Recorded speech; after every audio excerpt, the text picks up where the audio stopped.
El avance tecnológico y del conocimiento permiten que hoy las personas puedan tener vidas cada vez más largas, pero también estas vidas con mayor cantidad de trastornos crónicos o con los efectos de trastornos agudos. Es por eso que muy a menudo vamos a tratar con pacientes con problemas cardiovasculares.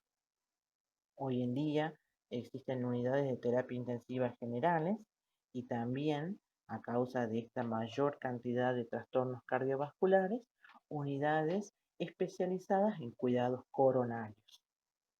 Para poder proporcionar nosotros una atención y cuidados de enfermería adecuados a estos pacientes, es necesario que tengamos una comprensión clara de la anatomía, la fisiología cardiovascular, las técnicas de valoración, las pruebas diagnósticas y los tratamientos correspondientes a estos casos.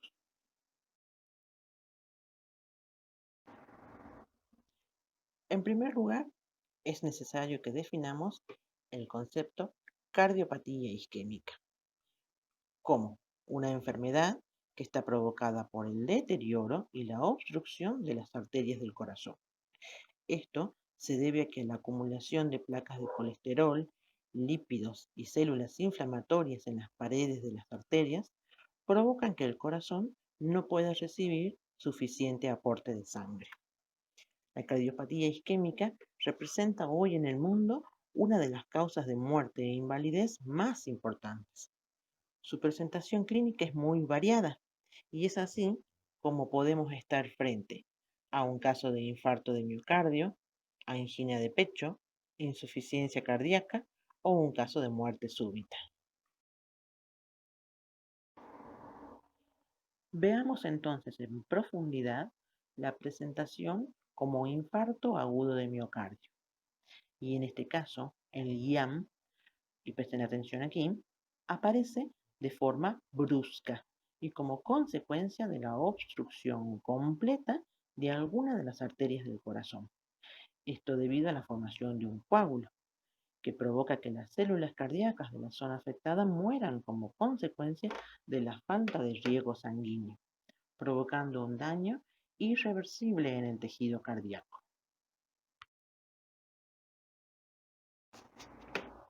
Mencionábamos anteriormente que cada vez es mayor el número de personas que sufren patologías cardiovasculares o las consecuencias de estos trastornos. Entonces les pregunto ahora, ¿quién puede sufrir un IAM o un infarto agudo de miocardio? Y la respuesta es que cualquier persona puede sufrir un infarto agudo de miocardio o ataque cardíaco.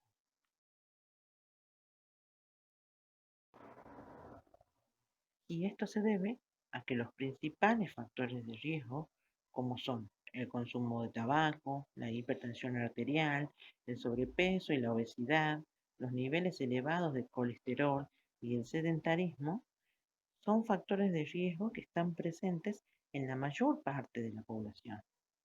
Como así también factores de riesgo como son la diabetes, la edad, el sexo, el consumo de alcohol y el consumo de drogas son factores que nos pueden conducir a un infarto, pero en menor medida.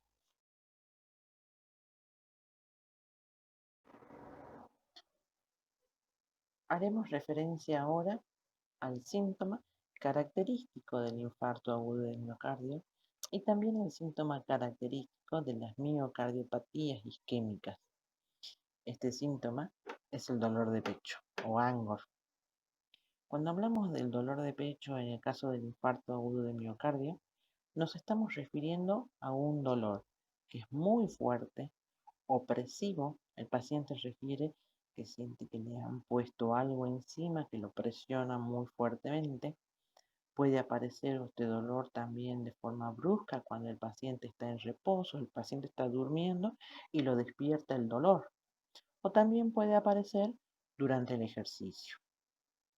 Este dolor también se puede irradiar hacia otras zonas del cuerpo, como ser la mandíbula, el cuello, la espalda, el brazo izquierdo preferentemente y también a la zona abdominal. El dolor, como característica, no desaparece con el reposo, ni tampoco varía con los movimientos o la respiración. Y si hablamos de su duración, supera los 20 minutos de duración. Sumándose al dolor precordial, el paciente puede experimentar también otros síntomas, tales como ansiedad, sobre todo si es la primera vez que el paciente experimenta esta situación, mareos, vértigo, náuseas, palpitaciones, dificultad para respirar, sudoración abundante, los cuales en conjunto generan una sensación de muerte en el paciente. Ahora bien, antes de finalizar lo referido a los síntomas, es necesario aclarar algunas excepciones. Existen personas, entre ellas adultos de edad avanzada, pacientes con diabetes, pacientes mujeres, que pueden tener poco o ningún dolor torácico. También presentan síntomas inusuales como la dificultad para respirar, fatiga y debilidad, lo que se denomina comúnmente como un ataque cardíaco silencioso. Muy probablemente, durante nuestra práctica profesional, tengamos oportunidad de vivenciar esta situación.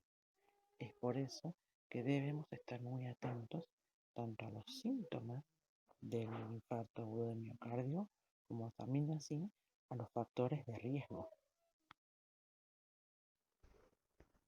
Muy bien, estudiemos a continuación cómo se realiza el diagnóstico de infarto agudo de miocardio.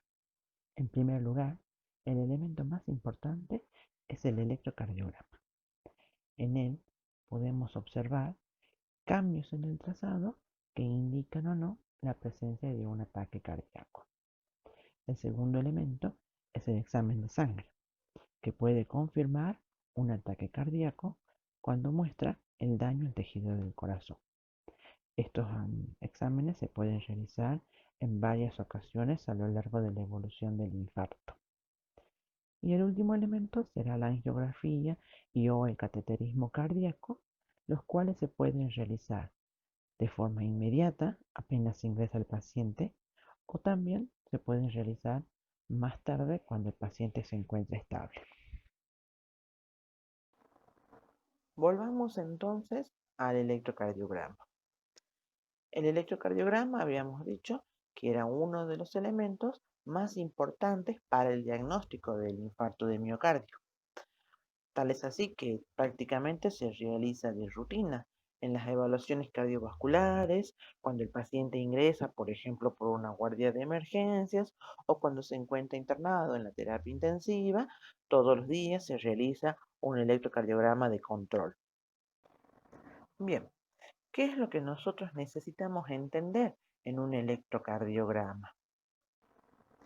Recuerdan que en la clase anterior habíamos hecho notar que no necesitamos que sean expertos al leer e interpretar un electrocardiograma, pero por ejemplo en este caso del infarto agudo del miocardio hay cambios que se, que se realizan en el trazado, ¿sí? Que están presentes en el trazado del electrocardiograma, que son muy importantes que los podamos detectar, porque son ellos los que nos están marcando que hay lesión en el tejido cardíaco. Aquí en las imágenes ustedes pueden ver cómo se van mostrando esos cambios en el electrocardiograma. Así es, por ejemplo, si el infarto está provocando una isquemia en el tejido cardíaco, lo que vamos a notar principalmente es lo que se denomina inversión de la onda T. ¿Qué quiere decir esto? Que la onda T, que normalmente es positiva, es decir, que está por encima del eje, en este caso de isquemia por infarto de miocardio, se encuentra por debajo. Posteriormente, en la fase de daño o lesión, ¿sí? Eh, provocada por la obstrucción de las arterias coronarias, lo que vamos a observar es la elevación del segmento ST. Ustedes lo pueden ver en la imagen que durante el complejo QRS, al final, no llega hasta la línea hasta el eje, sino que mucho más arriba ya se produce un cambio en el trazado. Y por último, podemos ver en la imagen, durante la fase de necrosis, lo más significativo va a ser la presencia de una onda Q significativa o una onda Q profunda. ¿Qué quiere decir esto? Que ya han pasado probablemente varios días desde el suceso, desde el infarto, ¿sí? Esto lo podemos ver en los días posteriores de la internación del paciente o lo podemos ver también cuando el paciente ingresa a la terapia intensiva con lo que se denomina un infarto evolucionado, que quiere decir que el paciente consultó tarde recién acerca de los síntomas. Quiere decir que en algunas situaciones, recuerdan que habíamos dicho las excepciones en el caso del dolor precordial. Puede pasar que un paciente, al no sentir dolor precordial, se queda en su domicilio, no concurre a una guardia de emergencias y después, cuando consulta en una guardia o en la terapia intensiva, el paciente ya está con las consecuencias que dejó el infarto que cursó en su domicilio. Volvamos entonces al electrocardiograma.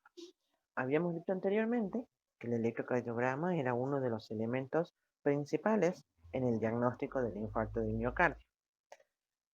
Hoy en día prácticamente si se tiene que hacer una evaluación cardiovascular, ya sea por una guardia de emergencia, por un ingreso al paciente o en la terapia intensiva, el electrocardiograma se realiza de rutina. Y con el resultado de este electrocardiograma podemos diferenciar entre síndrome coronario con elevación del segmento ST y síndrome coronario sin elevación del segmento ST. En el primer caso, cuando nos referimos a un síndrome coronario con elevación del segmento ST, hablamos de un infarto de toda la pared del tejido cardíaco, del ventrículo. Es lo que se denomina un infarto transmural. Esta situación es grave, ¿sí? Pone al paciente en grave peligro. Se requiere un tratamiento que sea urgente, con angioplastía, con la colocación de un stent o la realización de un bypass cardíaco.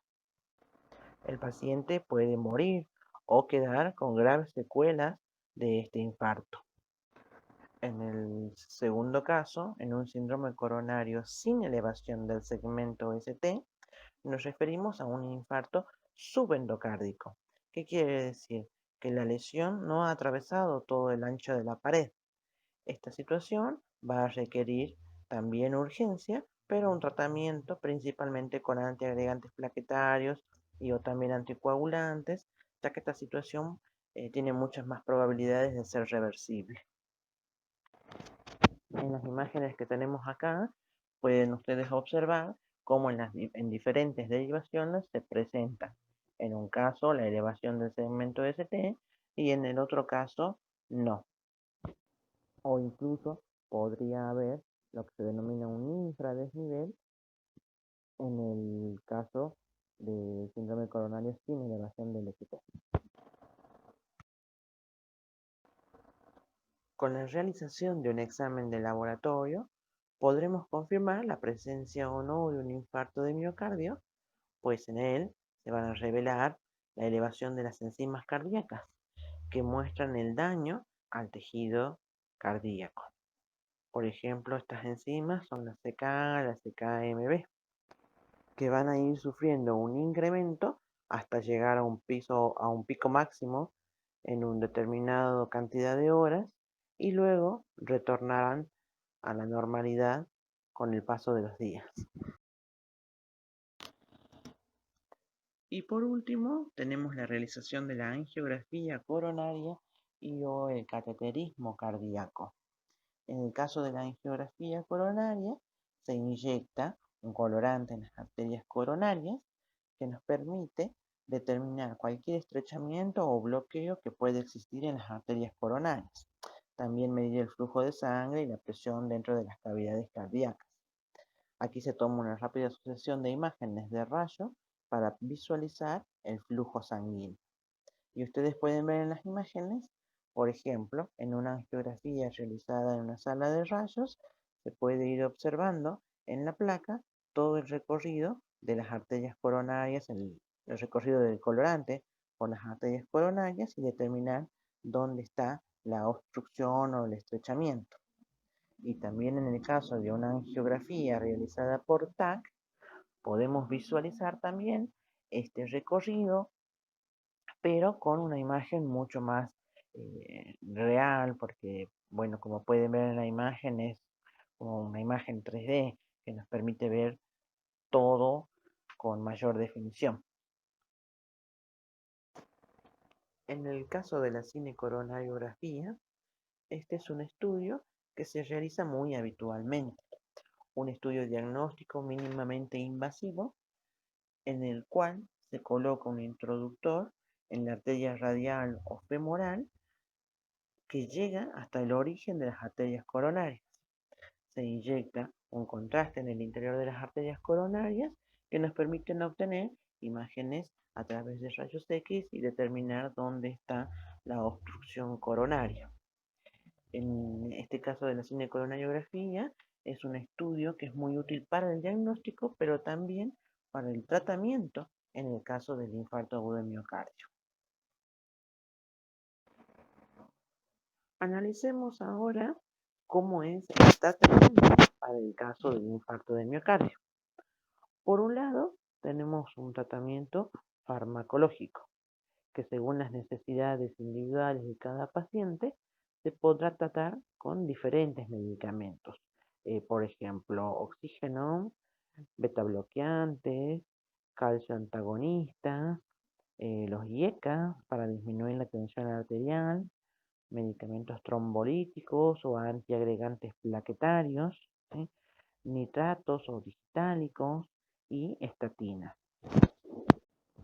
Este tratamiento estará, por supuesto, dirigido por el equipo médico de acuerdo a las necesidades de cada uno de los pacientes.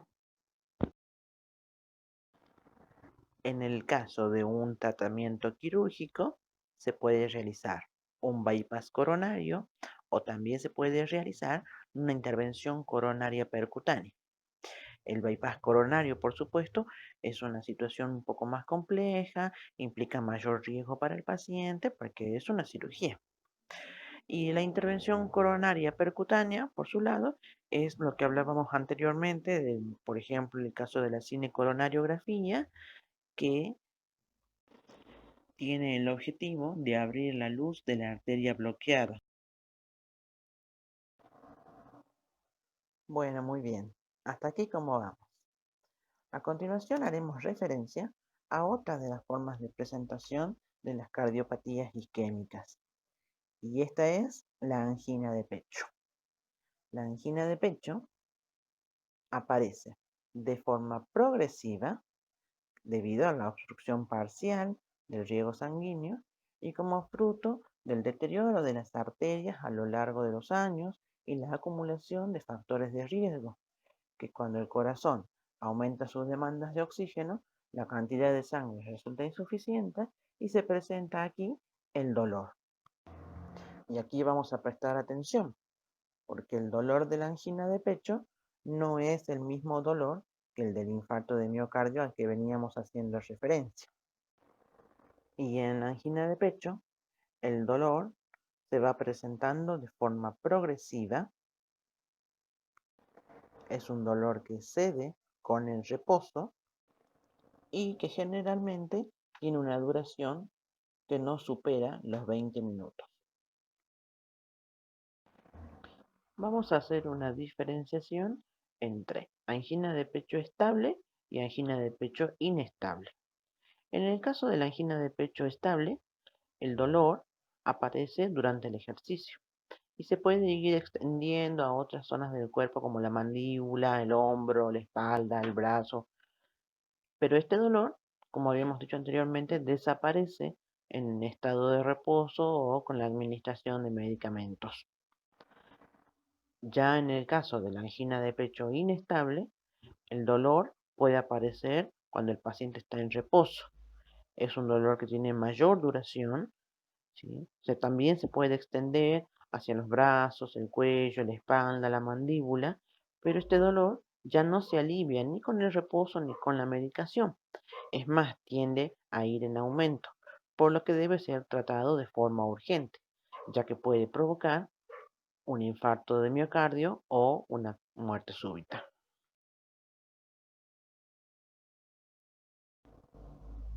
Bueno, habiendo entendido todo lo anteriormente explicado, es turno ahora de lo que más nos importa a nosotros, los cuidados de enfermería. ¿Qué cuidados de enfermería vamos a aplicar a este tipo de situaciones? ¿Qué cuidados de enfermería vamos a aplicar a estos pacientes que pueden ingresar por la guardia de emergencias, a este paciente que ingresa a la terapia intensiva? En esta primera diapositiva van a encontrar enlistados una serie de diagnósticos de enfermería que probablemente puedan utilizar con mayor frecuencia. Por supuesto, hay muchos otros más que pueden ustedes agregar y los utilizarán durante su práctica profesional.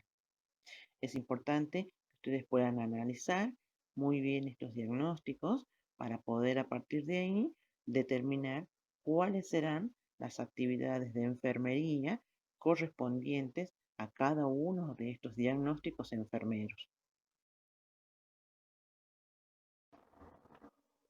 Vamos a aplicar entonces nuestros cuidados de enfermería. Lo primero será la valoración. Aquí vamos a adquirir información sobre el estado cardiovascular. Esta nos va a servir de guía para la intervención y el seguimiento de nuestro paciente. Pero por supuesto, hay que recordar que la alteración del paciente y su situación clínica nos van a dictar también qué pasos seguir. Continuamos con la anamnesis. Aquí el paciente ingresará al consultorio, probablemente primero de una guardia de emergencia, y puede referir como motivo de consulta que siente dolor de pecho, brazo, mandíbula, que tiene taquicardia, dificultad para respirar, hipertensión, fatiga, ansiedad, agitación. Entonces, debemos obtener información rápidamente acerca de su estado de salud actual, su estado de salud previo, si tiene antecedentes familiares de enfermedad y los patrones de estilo de vida que tiene este paciente.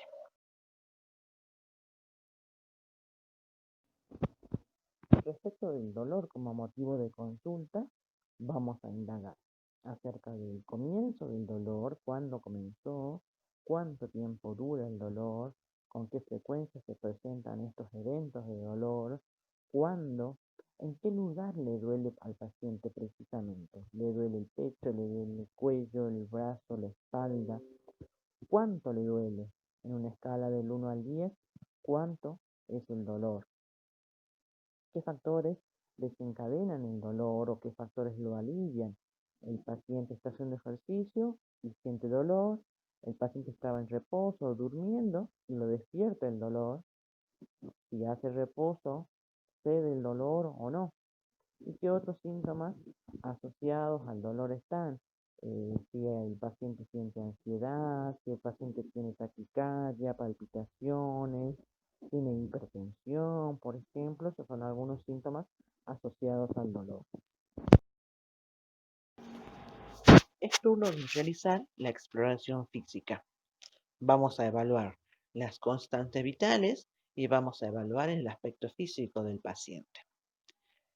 En las constantes vitales tenemos en cuenta la presión arterial, la frecuencia cardíaca, la frecuencia respiratoria, el valor de la temperatura.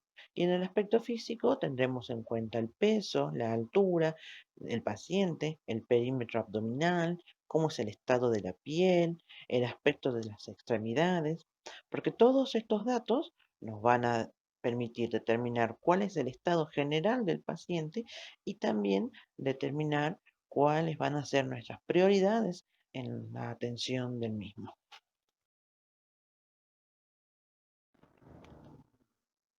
Junto con la valoración, se realizarán también las pruebas diagnósticas.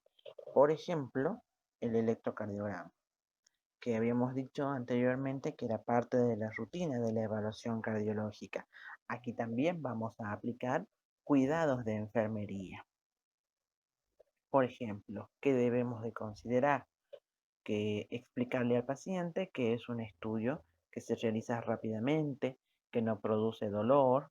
Para esto debe estar acostado, quieto, en silencio preferentemente. Por supuesto, esto va a depender del estado del paciente. Debemos cuidar también la exposición del paciente. Que sea una situación de emergencia no quiere decir que el paciente deba estar ahí desnudo, expuesto a cualquier persona que entre, entran diversos profesionales, otros pacientes, y no hay necesidad de eso. Y también hay que tener en cuenta los cuidados de la piel. El electrocardiograma probablemente deba repetirse en varias oportunidades, pero no por eso debe quedar el paciente con la piel lesionada. Otra de las pruebas diagnósticas es el examen de laboratorio y la toma de muestras para el laboratorio. Aquí también los cuidados de enfermería deben estar presentes. Debe explicársele al paciente que se pueden requerir varias muestras durante su internación. Algunas de ellas le pueden producir dolor porque probablemente deban de tomarse muestras de sangre arterial. También se pueden producir hematomas en el sitio de venopunción. Aquí hay que tener mucho cuidado de que el paciente no tenga sangrados posteriores. Y en el caso de producirse algún hematoma, brindarle los dispositivos necesarios para poder aliviar este dolor.